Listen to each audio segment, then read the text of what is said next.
इमरान खान चाहते थे lieutenant general Faiz Hamid कुछ देर मजीद DGISI के ओहदे पर रहते। वज़ीर आज़म के मामले खुसूसी आमिर डोगर का कहना है एक रोज कबल होने वाली मुलाकात में मामला तय पा गए हैं। दोबारा समरी भिजवाई जाएगी जिसमें 3 से 5 नाम होंगे। वज़ीर आज़म एक नाम का इंतखाब करके DGISI का तकर्रुर करेंगे। वज़ीर आज़म ने काबीना को बताया कि आर्मी चीफ से मिसाली ताल्लुकात हैं। इनकी बॉडी लैंग्वेज बाएतमाद थी। उन्होंने कहा कि अवाम के वोट से मुंतखब होकर वज़ीर आज़म बना हूँ। ऐसा नहीं होता कि काबीना में बात हो और बाहर ना आए।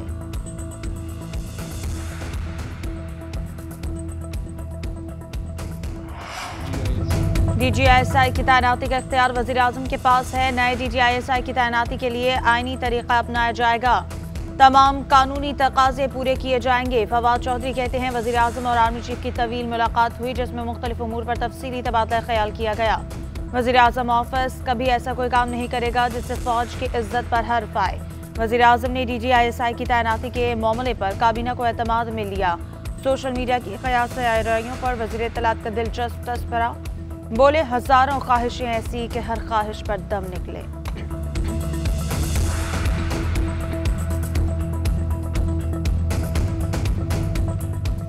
हज़ारों ख्वाहिशें ऐसी कि हर ख्वाहिश पे दम निकले। या वो दूसरा भी है ना कि वो क्या है वो हसरत उन गुंचों पे जो बिन खिले मुरझा गए। कोरोना वायरस के बायस मजीद 21 अफराद इंतकाल कर गए। NCOC के मुताबिक एक रोज के दौरान कोरोना के 1021 केसेस रिपोर्ट हुए। गुज़श्ता 24 घंटों में कोरोना के 43,578 टेस्ट किए गए। कोरोना के मुस्बत केसेस की शरह 2.34% रही।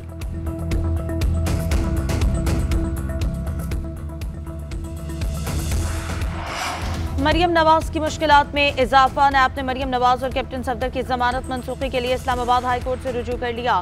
मौक़िफ़ इख्तियार किया कि मरियम नवाज और कैप्टन सफदर ने रिहाई का गलत इस्तेमाल किया, जमानत मनसूख की जाए।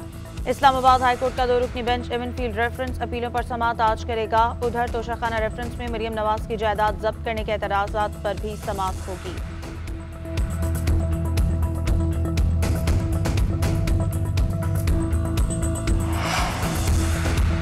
मरियम नवाज की जमानत मनसूखी की दरखास्त चेयरमैन नैब की मुद्दत मुलाजमत में तोसी का नतीजा है। मरियम औरंगजेब कहती हैं कि नैब की दरखास्त इनके खौफ की अलामत है। कौमी एहतसाब ब्यूरो मरियम नवाज की दायर पिटिशन पर जवाब दे। झूठा और गलत मुकदमा बनाने पर नैब को कौम से माफी मांगनी चाहिए। दूसरों की इज्जत की धज्जियां और पगड़ियां उछाली गई।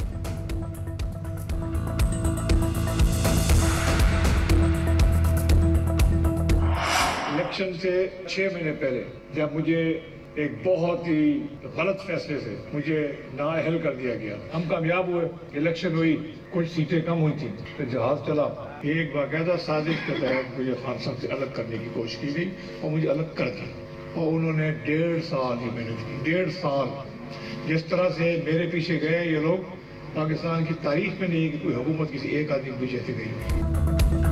जहांगीर तरीन आखिरकार खुद क्रेडिट लेने मैदान में उतर आए। कहते हैं पंजाब के इलेक्शन में कुछ सीटें कम थीं, फिर सबको मालूम है मेरा तैयारा कैसे उड़ा। 8 साल दिन रात एक करके PTI के लिए मेहनत की। एक साजिश के तहत मुझे इमरान खान से अलग किया गया, फिर भी मैंने साथ ना छोड़ा।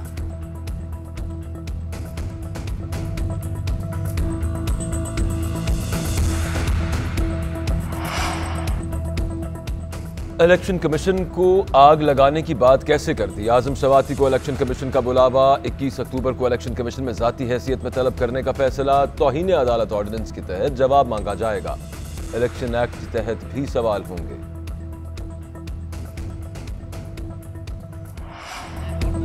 शाहिद खाकान अब्बासी का नैब ऑर्डिनेंस चैलेंज करने का ऐलान। कहा चेयरमैन नैब को रिटायर्ड हुए 4 दिन गुजर गए, ना मुशावरत का अमल शुरू हुआ ना होगा। हुकूमत जस्टिस जावेद इकबाल को ताहयात चेयरमैन नैब रखना चाहती है। हुकूमत जो चोरी छुपाती है वो चेयरमैन नैब के जरिए करती है। नैब ऑर्डिनेंस सिर्फ हुकूमती चोरी को बचाने के लिए इस्तेमाल हो रहा है। साबिक वज़ीर आज़म शाहिद खाकान अब्बासी ने कहा कि मुल्की मसाइल में इजाफा होता जा रहा है, किसी को परवाह नहीं। पीपल्स पार्टी PDM का हिस्सा नहीं, लेकिन मुल्की मामलात पर मुशावरत होती है।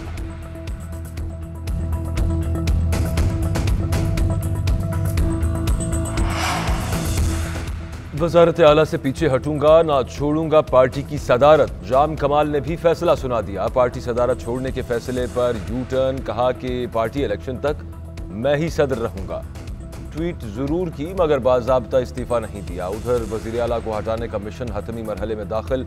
सूबाई असम्बली का इजलास 19 अक्टूबर को तलब किए जाने का इम्कान। इजलास में जाम कमाल के खिलाफ तहरीक अदम एतमाद पेश की जाएगी। गवर्नर ज़हूर आगा की वज़ीर आज़म इमरान खान से अहम मुलाकात, सियासी बहरान से आगाह किया।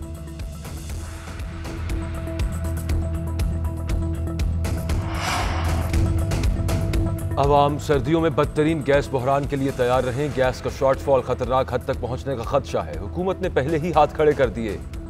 RLNG का गर्दिशी कर्जा 104 अरब रुपए तक जा पहुंचा। गर्दिशी कर्जे में रवा माली साल 90% इजाफा हो सकता है।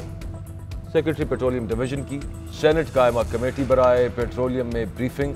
कहते हैं RLNG 13 और 14 डॉलर में लेकर 3 डॉलर में नहीं बेच सकते। घरेलू सार्फिन को कुदरती गैस और RLNG दोनों फराहम करना पड़ेंगी। मेंबरान कमेटी ने वजीर तवानाई हमाद अजहर की अदम शिरकत पर इजलास से वॉकआउट कर दिया।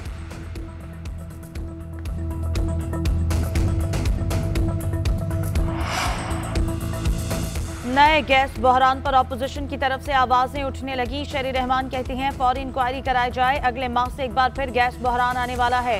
हुकूमत की नहली की वजह से सनतें और चूल्हे बंद हो रहे हैं। वक्त पर LNG खरीदना क्या साइंस है, हुकूमत को समझ नहीं आ रही। तारीख में महंगी तरीन LNG खरीदने वाली तबाही सरकार पर कोई इंक्वायरी क्यों नहीं हो रही।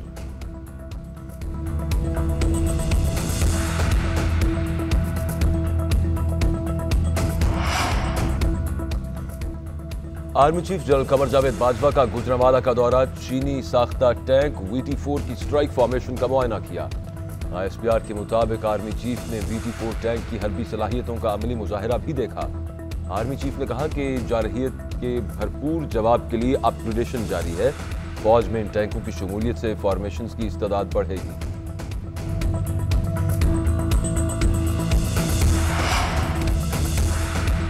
नेशनल T20 कप के दूसरे सेमीफाइनल में सेंट्रल पंजाब ने सिंध को 7 विकेटों से हरा दिया। सेंट्रल पंजाब ने 142 रन का टारगेट 3 विकेटें गंवाकर पूरा कर लिया। टूर्नामेंट के पहले सेमीफाइनल में खैबर पख्तूनख्वा ने नॉर्दर्न को 5 विकेटों से हराया। नेशनल T20 कप का फाइनल आज सेंट्रल पंजाब और खैबर पख्तूनख्वा के दरमियान कज़ाफी स्टेडियम में खेला जाएगा।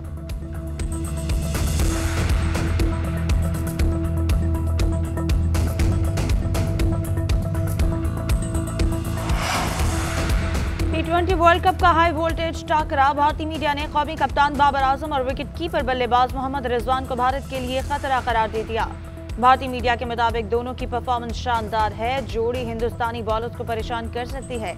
मेगा इवेंट के लिए कौमी स्क्वाड की प्रैक्टिस भी जारी। ग्रीन शर्ट्स ने प्रैक्टिस मैच में शिरकत की। पाकिस्तानी स्क्वाड 15 अक्टूबर को UAE रवाना होगा।